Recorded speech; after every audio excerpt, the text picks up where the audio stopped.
Caitlin Clark urges compromise in WNBA CBA negotiations. We need to play basketball.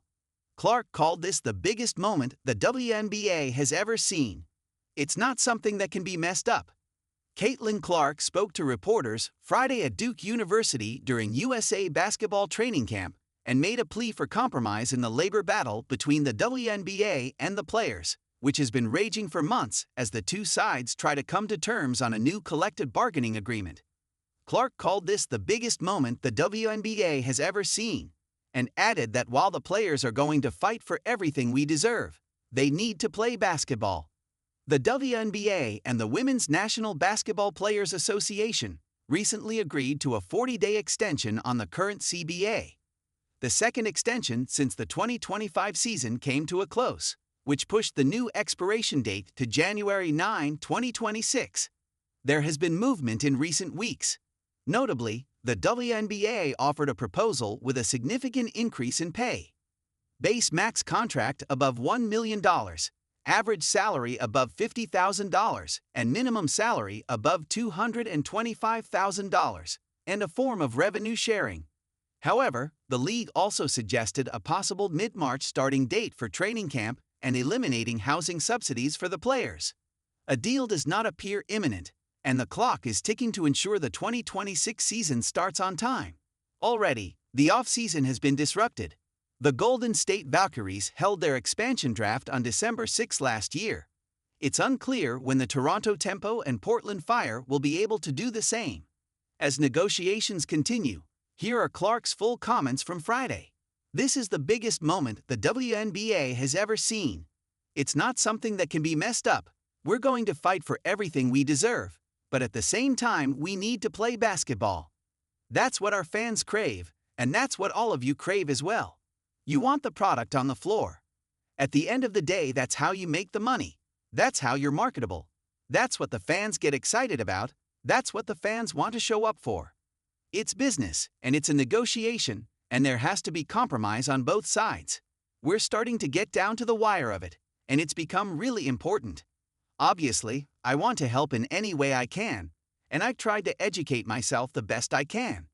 And obviously, I can't speak to every single number. It's pretty complicated, but I think there are different things that we can find ways to say, no, we certainly deserve that, and we're not going to compromise on that. And then other things that we can probably compromise on. Like I said, this is the biggest moment in the history of the WNBA, and I don't want that to be forgotten. It's important that we find a way to play this next season. I think our fans, even everybody that has played in this league and come before us, deserve that as well. Clark pledges loyalty to WNBA. As the WNBA CBA standoff continues, there have been plenty of questions about other leagues, including Unrivaled and Athletes Unlimited. No other venture has generated more headlines, however, than the newly created Project B, which plans to launch in the fall of 2026. The ambitious new league, which will play in a number of locations in Europe and Asia, is offering seven-figure salaries and has already signed a number of WNBA stars, including WNBPA President Nneka Ogwumike, Alyssa Thomas, Jewel Lloyd, Jonquil Jones, and Kelsey Mitchell. Another of Clark's Fever teammates, Sophie Cunningham, has also signed and said recently on her podcast that she tried to recruit Clark to join, but was rebuffed. Asked Friday about Project B, Clark pledged her loyalty to the WNBA. "I plan to play in the WNBA," Clark said. "Obviously, that's another thing we need to get done, so we have a season coming up here." Clark did, however, praise the fact that there are more options than ever for women's basketball players. "I think more than anything, it showcases what people think of women's basketball. All of these different opportunities, all of these different leagues, the platform that they want to give women's basketball, where they think women's basketball is gonna continue to grow. I think that's probably the thing that pops into my mind is just that. When people are really believing and putting their money where their mouth is," Clark said. That hasn't always been the case for women's basketball, no matter how great it's been over the course of the last 25 to 30 years. "I think for myself, I think that's what I'm most proud of is how excited people are to want to invest and support women's basketball more than anything." Clark says she's back to 100%. Clark's sophomore season in the WNBA was a disaster. She only appeared in 13 games due to an array of lower body injuries: left quad, left groin, right groin, and left ankle, and didn't play after July 15.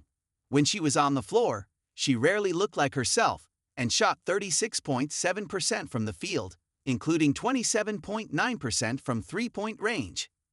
During her exit interview after the Fever were eliminated from the playoffs, Clark noted that her goal was to be healthy and compete for Team USA during the offseason, and she said Friday that it feels nice to finally be back to 100%.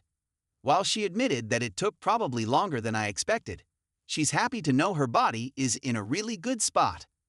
Now, she can finally focus solely on her game instead of rehab. Honestly, I feel like when I touched the basketball to start warming up before the practice even started, that's probably when I felt pretty comfortable, Clark said. I worked so hard, like I haven't taken a break since the beginning of the WNBA season with all my rehab, getting back to where I wanted to be and getting even better. That's been my focus. This has been my next thing I've been working for since our season ended. For myself, it's not proving it to yourself again, it's just that feeling. It just made me smile quite a bit. I really did feel like myself out there, and just continuing to get my lungs back. But I felt like I was moving really well, so it was pretty satisfying.